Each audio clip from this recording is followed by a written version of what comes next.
good morning, Anchor community. Pastor Bryan here, and we're continuing our teaching series, We're All Learning Here, where we're confessing wherever we're at that we all have more to go, farther to go in our pursuit of Jesus, that we're all learning.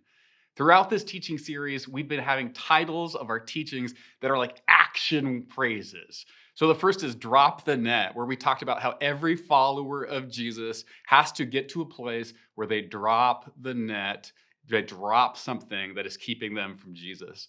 And last week, our executive pastor, John, talked about how we are to find our people, that every follower of Jesus has to find their people that can help them follow Jesus more closely. Community allows us to do something that we would never be able to do alone. And today we're talking about something that's incredibly important. The title of the teaching is Embrace Rhythm. So drop the net, find your people, and today embrace rhythm. And to do this, we're going to be, instead of reading the passage all at the beginning, I'm going to be reading it kind of verse by verse throughout the teaching, sometimes even word by word, so we can really pay attention to what the story is telling us about the way of Jesus. So I'll read a couple of verses here at the beginning.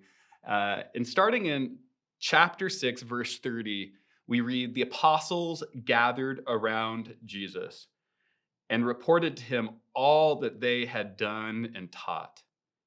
You may remember that the followers of Jesus sent them out two by two to proclaim the kingdom of God, to teach the way of Jesus, to heal people that are sick, to exorcise demons, that the kingdom of God would come through like a wave through the cities and the towns that they would enter into. And so they're doing this work of the kingdom. And then what we read in verse 30 is that they come back to Jesus and they share all the good stuff that they saw and that they did. And they're excited. You can hear the excitement and the anticipation through this just one verse. And then we read in verse 31, so they've shared the stories, and it says, then, because so many people were coming and going, that they did not even have a chance to eat. Now, I'm going to stop at mid-verse there. So what we see is that there's this activity around this community, and it's fatiguing. In fact, you start to see, as we read on in just a little bit, Jesus is identifying that these disciples are tired. In fact, you could say they're double tired. They're tired because they've been doing this exciting work, but traveling into unfamiliar towns, into unfamiliar houses, staying with people, and maybe with another person that they don't really know well enough to really have years of history with them. They're doing all this, and it's exciting, but it's also draining. Can you imagine? I mean, there's not like Jesus says, okay, all the extroverts go out two by two, or all the people that have this unbridled sense of energy. They're all able to replenish their resources of energy really quickly. It doesn't say only those types of people go out two by two, and the kind of introvert contemplatives stay with me and will pray. That's not how Jesus breaks it up. He says, everybody that's in this group of 12 go out. And so you have people that are probably even more fatigued than others as they come back excited but tired. But then also Jesus sees another thing. Not only are they just fatigued from the mission, but they haven't eaten.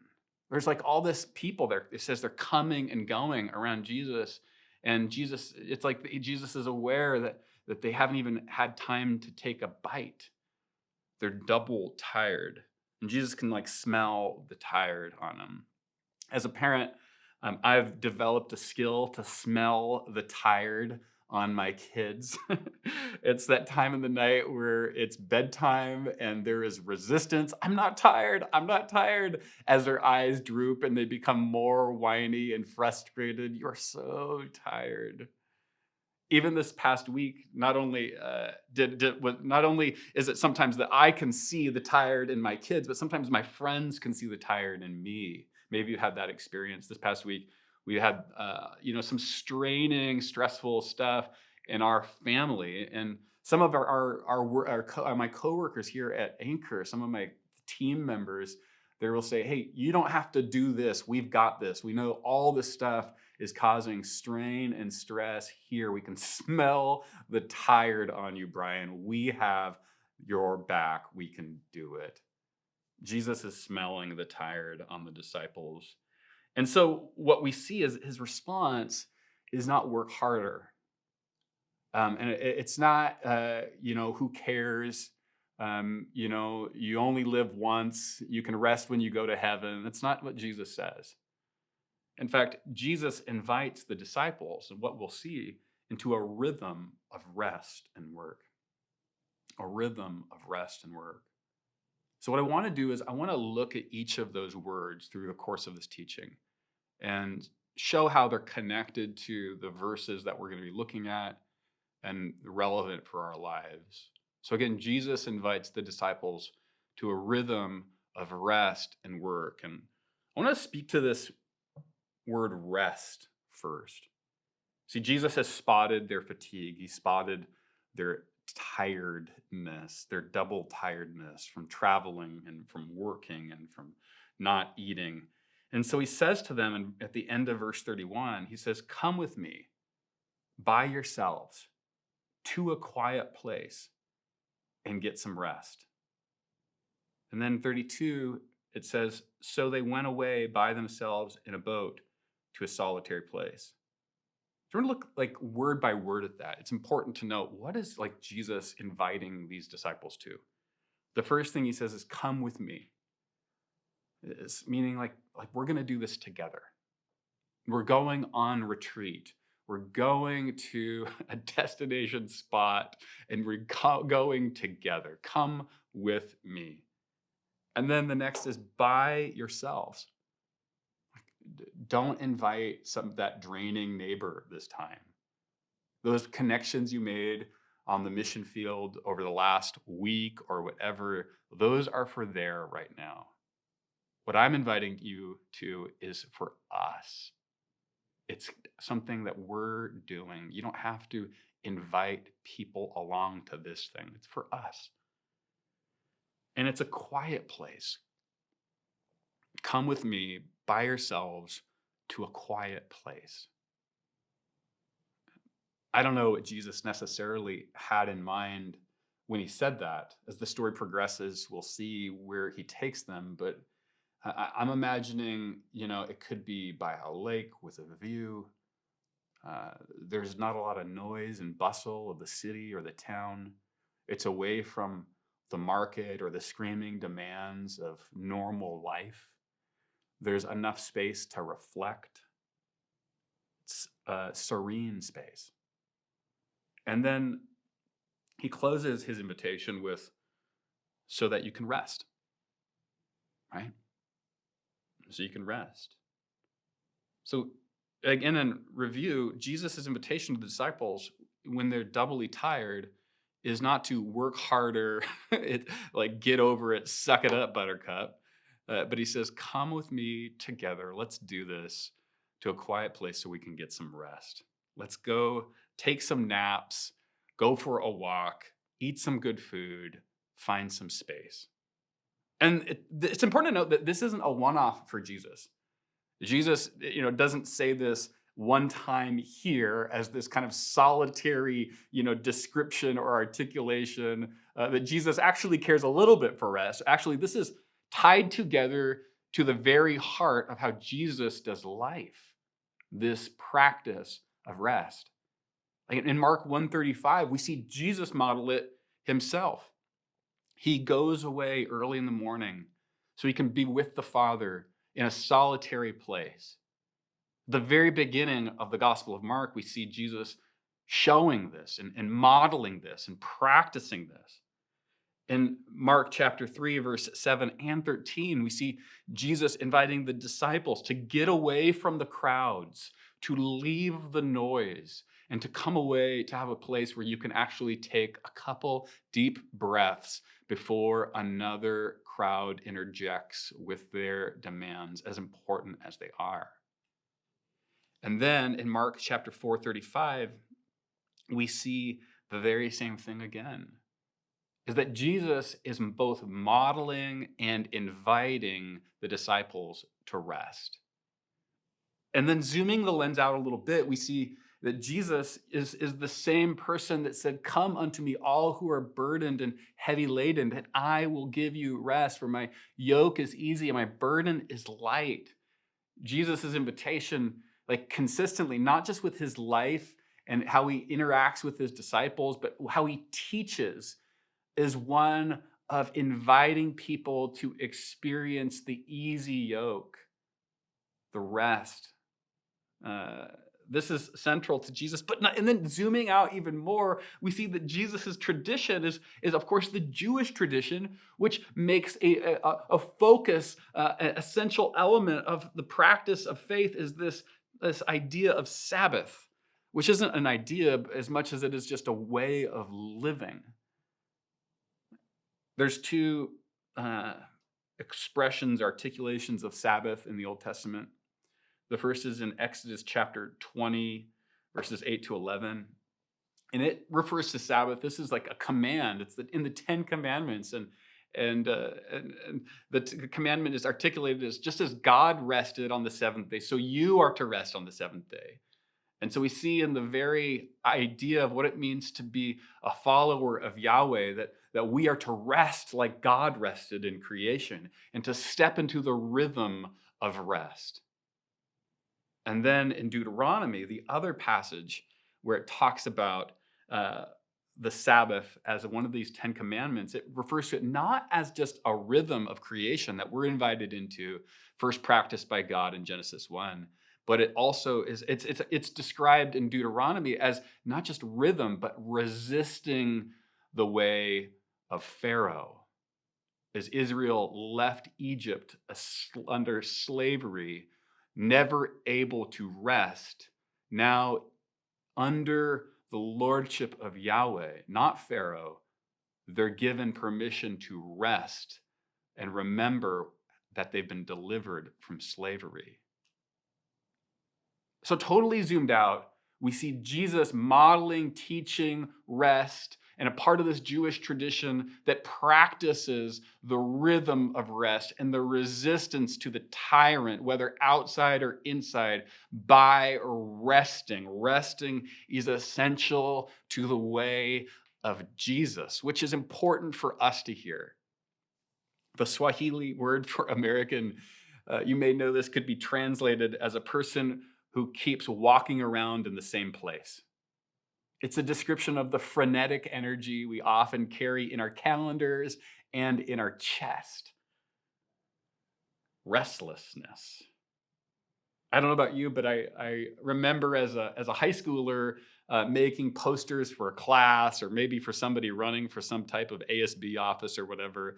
And I would seem to like get to the end of the poster and there was all the words, like I didn't have enough margin for the words. And so they had to curve up and around the side of the paper. And I would have to throw so many pieces of paper away because I didn't have enough margin for the whole thing towards the end. And often this is a picture of our lives, that there is just no margin. And we feel that to-do list has to crawl up the edges of our lives to get accomplished as we lose sleep and we lose peace and we don't have time to do the things that often are necessary, not because they're necessary in the world sense, but they're necessary for our soul.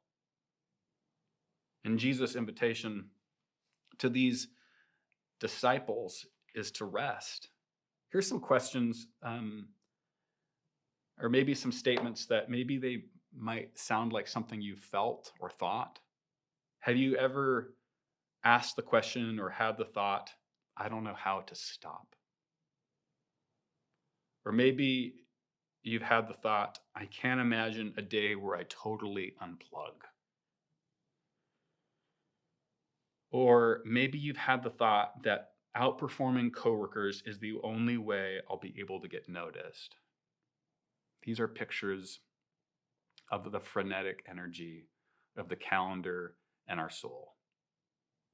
And Jesus' invitation to a person that's wrestled with those very thoughts is to come away with him, to rest, to resist the tyrant, those outside and inside, and to step into the rhythm of creation, the one first offered by God.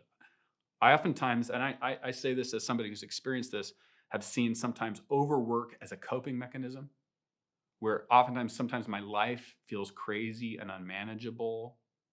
And so I actually go back into work because there's a sense where it feels like it's manageable. So I retreat from some of the chaos sometimes that I'm feeling in my life to go into something that feels a little bit more manageable. Jesus is inviting us to not have to cope with overwork, but to experience true rest. I remember, and this was significant for our family before we moved to Tacoma. And some of you may have heard this already, but Candace and I we are in love with each other, but we're very different humans. I'm the guy always surging ahead, and she's the woman asking a question, wondering if it's safe still. And that has been a lot of our story, how we've learned to love each other and truly complement each other in our differences. And I remember having some conversations and praying with Candace before we left to plant Anchor, and she said, I can do this. She was seeing all of the energy and the strain that would be involved in planting a church, and she said, I can do this if we have a weekly date night where we're able to not just eat good food, though that's a plus, but be able to sit together and kind of sync up with each other. And if we have a family night where we're able to, as a family, do that very same thing. And here's the last part, we practice Sabbath together. Now, let me tell you that over the time of being here at Anchor, both the worst and the best moments have been connected to how I'm practicing Sabbath. If I'm not, it not only brings tension in the home, but tension inside of me. If I am, there's this anchor, pardon the term, of rest that I have that resettles, realigns, and helps me step back into the world, being reminded of what's truly important and having time to reflect and sit. Jesus invites us into that. For just as a quick thought, you might, as your family or maybe as roommates or with some close friends, have a conversation about what it looks like to practice rest in your week. For us, one of the things that's been helpful as a family is to, how can we play and pray with family and friends on that day? How can we play and pray with family and friends? But Jesus invites the disciples not just to rest, right? As if resting itself was something that was good independent of work. No, Jesus invites the disciples to a rhythm of rest and work. In verse 30, we read it at the beginning, but they come back around Jesus and they're telling them about the things that their hands have done, the things that their words have done.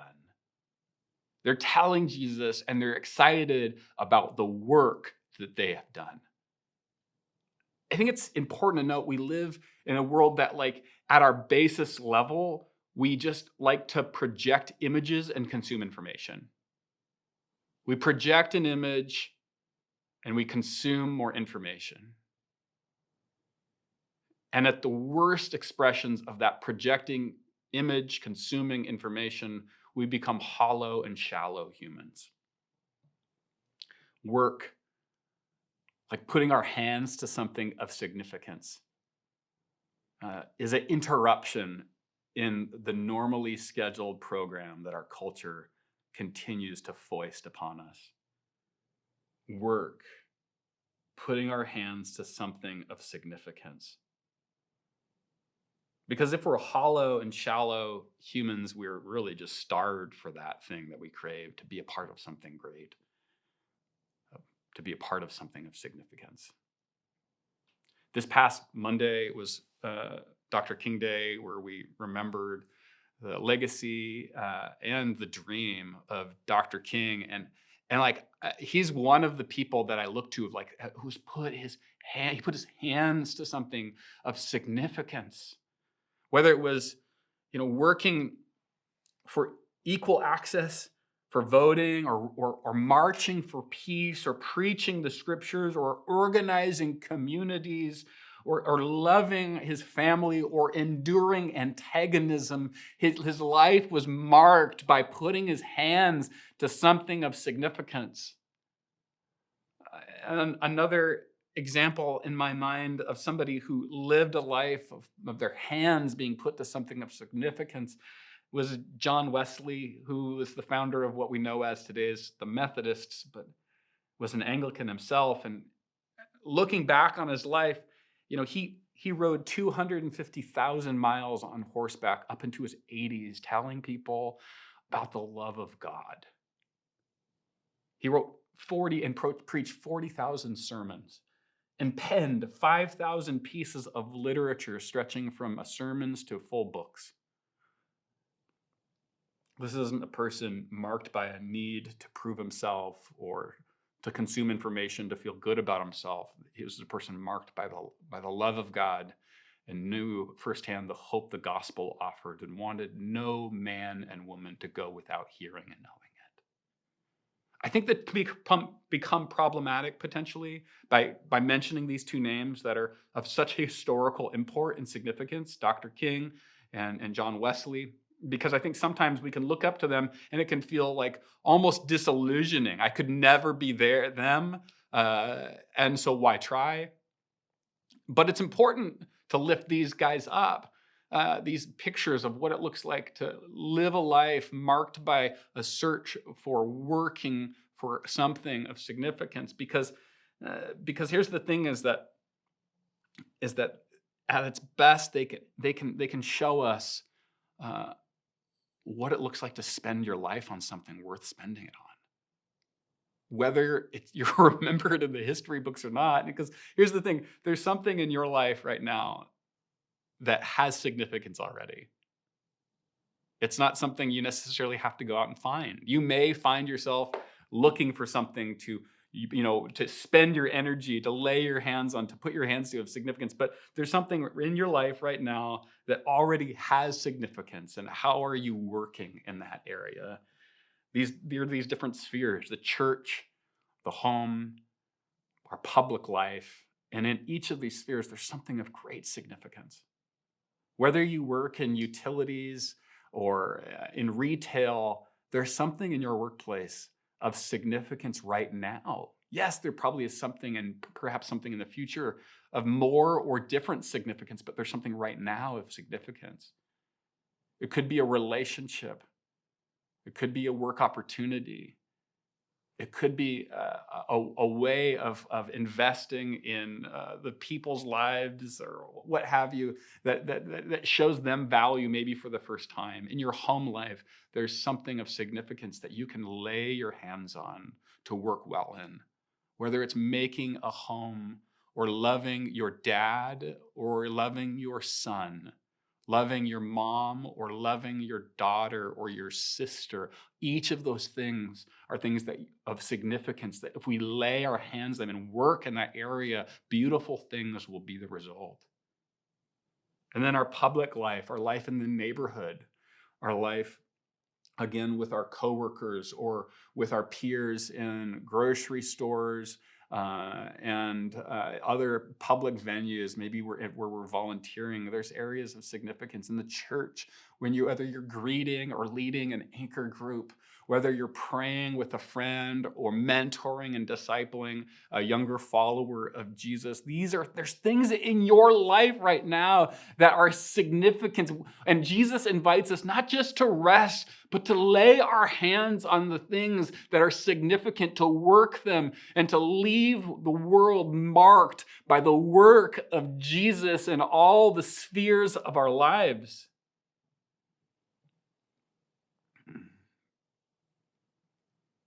So there's this rhythm of rest and of work.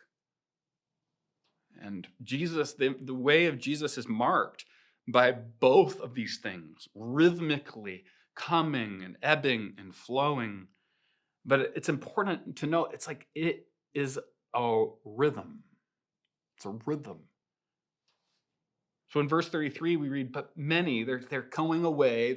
They're going to their destination resort. The reservation has been made. They're all excited. They're anticipating some naps and some sandwiches and some relaxing time. And then we read in verse 33, but many who saw them leaving recognized them and ran on foot from all the towns and got there ahead of them. And when Jesus landed and saw a large crowd, he had compassion on them because they were like sheep without a shepherd. So he began teaching them many things. All of a sudden, the plans of that comfortable bed and the late mornings with room service, they're gone. And the crowd's there. And Jesus has compassion on them because they don't have a leader. They're looking for meaning. That's what it means. They're like sheep without a shepherd. They're looking for meaning and significance themselves. Jesus has compassion on them. And this is where it's important to note that it's a rhythm. Jesus invites us to a rhythm, a holy rhythm, not a rigid itinerary. I mean, there's times where we all need itineraries, but Jesus, on a large scale, picture, is inviting us really to this holy rhythm. And rhythms, are sometimes there's things that interrupt them, and that's a part of lived daily experience. And this is what the disciples experience. And this is the way that Jesus modeled as well, throughout the Gospels. In fact, he heals somebody on the Sabbath. Pharisees get frustrated because apparently you're not supposed to heal somebody on the Sabbath. He picks some wheat with his disciples on the Sabbath, and the Pharisees get frustrated because he's picking wheat on the Sabbath, and apparently you're not supposed to pick wheat on the Sabbath. The Pharisees are functioning with this rigid rule system, this rigid itinerary, and Jesus is practicing this holy rhythm. And so one of these interactions with the Pharisee says, hey, you know what? The Sabbath was actually made for humans. It wasn't humans made for the Sabbath. This is how all rules at best work. But rules are created for humans, not humans for rules. And so rules practiced well and implemented well create shalom and wholeness. And Jesus is saying, hey, let's focus on what really matters. The rule, the Sabbath principle, is actually created for wholeness in humans. And that's exactly what I'm offering: food to my disciples, healing to this person. And this is what he's offering as well to these lost people that are looking for meaning and looking for significance, these lost people that are without a shepherd. And here the disciples are losing their retreat, but gaining insight into the heart of the Messiah. So this might mean for us, if we're to implement it, is that we might, on our Sabbath, on our day of rest, whatever you call it, that you turn Instagram off, but you take the call from the hurting friend. It might mean that you spend some time praying for the person that's experiencing something traumatic in their family, but you choose to not mindlessly watch television. It might mean that you watch some television to relax and chill, but you don't check your email. See, the invitation from Jesus is not to this thing that where everything is spelled out, but it's to discerning what is rest for me and how can I practice it. Do the needs of my community require me to step out momentarily of the normal practice of my day to better care for these people that are in a desperate situation? Jesus invites us to discern that. That's the principle of rhythm. And here's some questions to help you with this discernment process. Whereas you discern work and rest, you might ask, is my Sabbath constantly being filled with appointments? You might ask, am I making space for what I see and what I deem as life-giving for myself and for my family on my day of rest? You might ask, how do I typically feel the day after my day of rest? Am I exhausted more? Am I restful?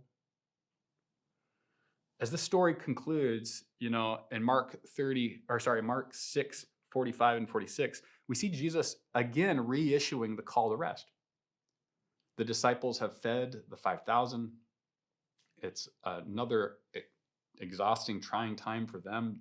Jesus has not forgotten that. And so in 45 and 46, he sends the disciples out by themselves, and then Jesus himself goes by himself. And then we don't know how much time elapses between then and when they re-engage, but we know it's fair to expect that it was very restful. We don't know if they slept, if they napped, if they fished, if they played, but we know that no ministry happened there, and we can guess that it was restful. How do we be people that really practice this rhythm of rest and work? It's more than setting a calendar alert.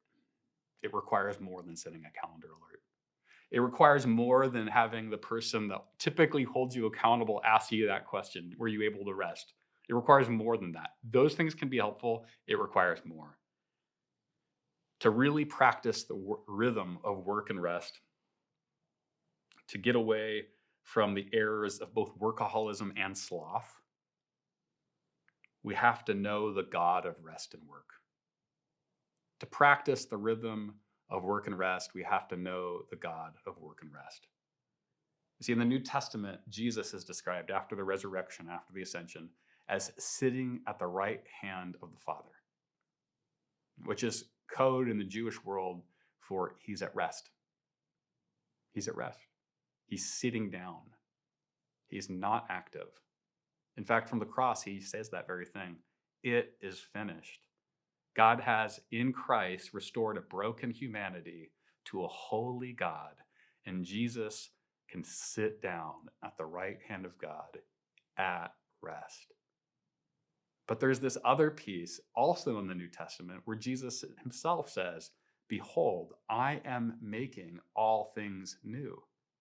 So we see that the very heart of our triune God is one of rest, sitting down, but also one of work, making all things new. And when we understand that God is working and at rest, he is sovereign enough to be able to breathe and rest, and active and working enough to resolve all the brokenness in the world, in your personal life, and in our globe, in our nation. One day, we can have confidence in our own world to rest and work, experiencing not just a Sabbath, but a Sabbath heart, as we know the God of rest